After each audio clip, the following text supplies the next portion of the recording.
êtes là, installez-vous. Bonjour à tous, moi je m'appelle GPSX. Ma spécialité, c'est l'orientation.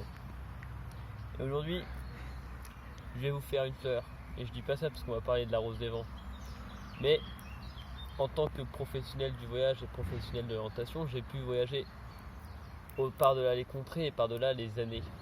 Ce qui fait que j'ai pu me téléporter dans le futur pour pouvoir vous amener de magnifiques objets pour ne jamais se perdre dans la vie, dans la nature, même dans la forêt. Ces outils que je vais vous présenter tout de suite sont la carte, la boussole et puis la rose des vents dont je parlais tout à l'heure. La rose des vents, c'est ça. Une gradation qui se fait en radians ou en degrés, avec donc le premier, donc le nord, sur lequel on place nos 4 points cardinaux, donc le nord, l'est, le sud et l'ouest.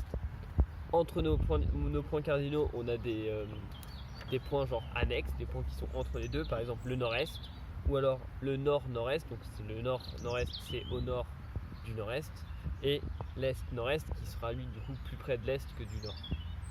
Vous voyez, ça fait donc une petite gradation comme ça, qui se refait 4 fois donc pour chaque point cardinal. Il faut savoir que donc nos points cardinaux ils sont tous espacés de 90 degrés. Ensuite on verra l'utilité donc d'une carte, une feuille sur laquelle on a fait une représentation topographique d'un lieu. Donc là par exemple ici vous avez la carte de Lagacilly. Cette carte elle a été faite par l'Institut géographique national, donc l'IGN, et elle est assez particulière parce que du coup c'est une carte qu'on appelle à 1/25 millième. Donc ça c'est l'échelle de la carte, donc pour 1 cm sur la carte ça vaut 250 mètres dans la vraie vie. Quand on étale cette carte on se rend compte qu'il y a pas mal de choses décrites dessus. Lorsqu'on la met à plat, on peut voir que sur cette carte il y a alors tout d'abord un quadrillage et des écritures. Donc les écritures, hop, ici on voit, donc c'est écrit Six sur Raft, Carpentoir. Donc il faut savoir que la carte elle se lit pas dans ce sens là, elle se lit dans le sens des écritures des noms des lieux.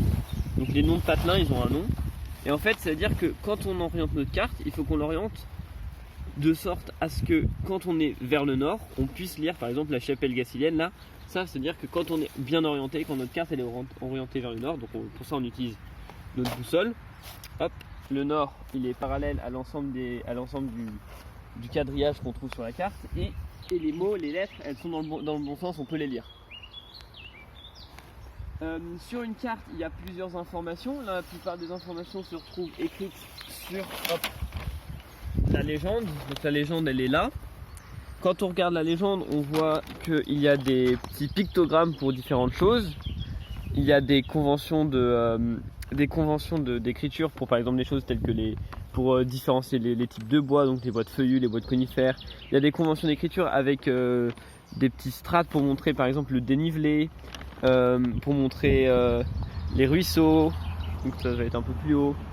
Et alors là du coup si vous avez sur près de vous une carte IGN, ça n'a pas besoin d'être une carte à 1/25 millième, mais vous pouvez vous amuser à mettre pause sur la vidéo et à utiliser cette carte et puis vous allez pouvoir me trouver par exemple le pictogramme qui représente une église, le pictogramme qui représente un stade de sport, et ou vous pouvez même vous amuser à essayer de retrouver par exemple, une grande colline ou une rivière dans le fond. Donc si vous pouvez, alors si vous avez eu le temps de faire ce que je vous ai demandé, si vous avez voulu le faire ou même si vous ne l'avez pas fait, c'est pas très grave. On va pouvoir passer au deuxième outil, donc la boussole. La boussole c'est un outil très très précieux qui sera inventé en Chine. Et qui a permis de grandes avancées, surtout dans le cadre de la navigation.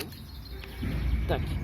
Donc comme je vous ai dit tout à l'heure, on retrouve le nord, l'est, le sud et l'ouest qu'on avait sur notre rose des vents. Sauf que là cette fois le nord il est représenté par cette aiguille rouge ici qui est magnétisée.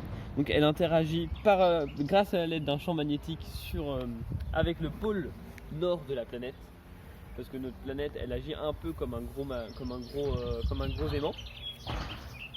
Avec donc une boussole ça nous sert à pas mal de choses parce que ça peut dans un premier temps assez bêtement nous permettre de marcher tout droit dans une direction fixe. Pour ça c'est très simple, on oriente la boussole vers là où on veut aller.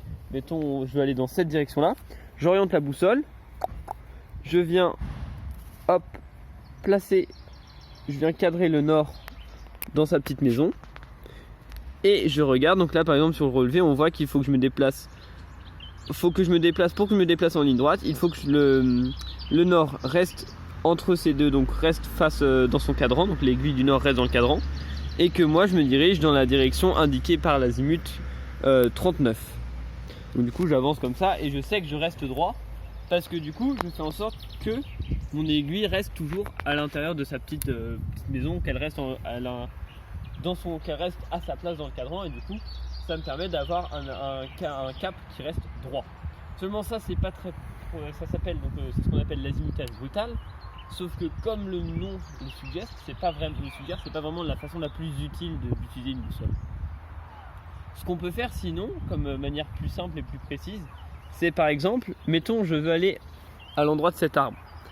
Cette fois je prends littéralement l'azimut de l'arbre, donc c'est-à-dire que je pointe vers l'arbre, hop, je trouve mon azimut, je place mon nord, encore une fois on fait comme la même chose, sauf que cette fois au lieu de chercher juste une direction au pif, cette fois je cherche en fonction d'un objet, d'accord? Hop, je prends, et puis du coup ce que je sais, c'est que je sais que si je me déplace, donc là ici je me déplace vers l'ouest, et ben je sais que je vais aller vers mon arbre. Une fois que j'ai changé et que je suis parti et que j'ai dépassé l'arbre, je continue à prendre le même azimut, le même cap que j'avais quand j'allais vers l'arbre, c'est-à-dire que je marche vers l'ouest. On n'a pas de visibilité si on ne voit rien. On peut naviguer à la boussole, ce qu'on appelle c'est naviguer à la criée. Alors pour ça il faut être plusieurs.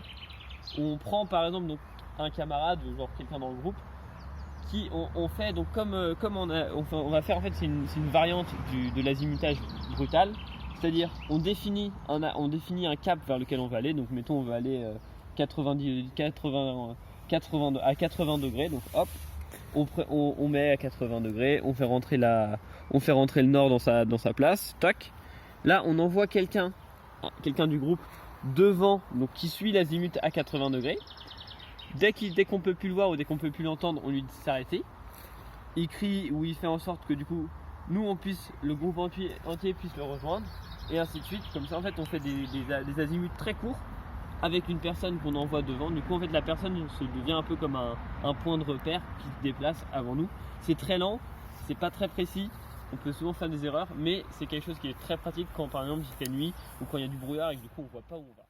Là où du coup ces deux outils sont vraiment hyper efficaces, c'est quand on les combine, quand on utilise la carte avec la boussole et qu'on utilise surtout la boussole pour trouver où est-ce qu'on est sur la carte. Pour ça une manière assez simple, c'est prendre des repères dans le paysage. Donc par exemple on va imaginer que cet arbre juste en face là c'est une chaîne de montagne, une montagne assez imposante avec son sommet qui est assez précisément visible parce que par exemple il y a une croix dessus ou quelque chose comme ça. Ça c'est quelque chose qui va apparaître sur la carte. Maintenant si on prend par exemple ce deuxième arbre ici comme repère pour mettons que c'est une église, donc ça aussi ça apparaît sur la carte. Et puis la voiture là on peut voir par exemple que c'est un village, ça aussi ça apparaîtra toujours une fois sur la carte. Alors n'hésitez pas à vous amuser avec ces techniques d'orientation, et je vous conseille fortement lorsque vous serez en balade avec vos parents, avec votre famille ou même tout seul, de prendre une carte, une boussole et d'essayer de voir si vous arrivez à trouver exactement où vous êtes avec cette technique de triangulation avec votre boussole et votre carte. Et si vous avez des questions, de toute façon l'équipe du BET sera prête à vous répondre.